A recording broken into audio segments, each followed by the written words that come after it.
बहुत पुरानी बात है। उत्तरी भारत में एक व्यापारी रहता था जिसकी पत्नी की मृत्यु हो चुकी थी। पहाड़ी पर स्थित अपने घर से वह अकेला मैदान की ओर नीचे शहर में जाता था और चीज़ों की खरीद फरोख्त करता था। एक दिन उसने मार्ग में मन बहलाव के लिए किसी और जगह जाने का सोचा। वह एक पहाड़ पर वादियों और जंगलों का नज़ारा लेने चला गया। कड़ी दोपहरी में उसे नींद आने लगी। उसने सुस्ताने के लिए कोई जगह ढूंढनी चाहिए। उसे एक छोटी सी गुफा मिल गई। वह भीतर जाकर सो गया। जागने पर उसने पाया कि उस गुफा में कुछ था। उसने टटोला तो पाया वहाँ 7 घड़े रखे थे। डरते डरते उसने एक घड़े का ढक्कन खोला।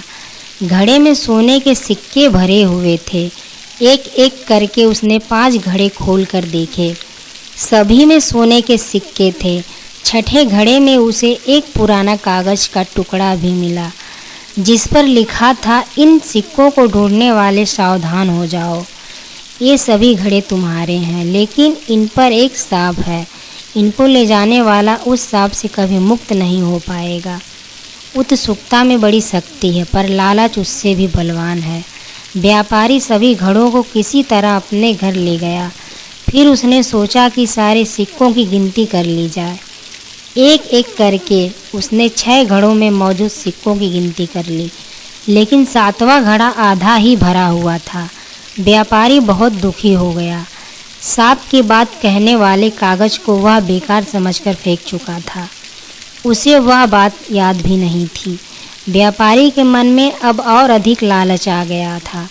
उसने सोचा कि कैसे भी करके 7वें घड़े को पूरा भरना है। उसने और अधिक धन कमाने के लिए एड़ी चोटी का जोर लगा दिया, लेकिन 7वें घड़े में जितनी भी धन डालो वह हमेशा आधा खाली रहता था।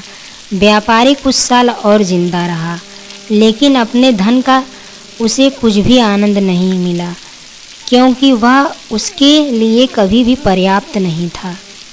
सीख: लोभ के चक्कर में पड़कर व्यक्ति जीवन का वास्तविक आनंद खो देता है।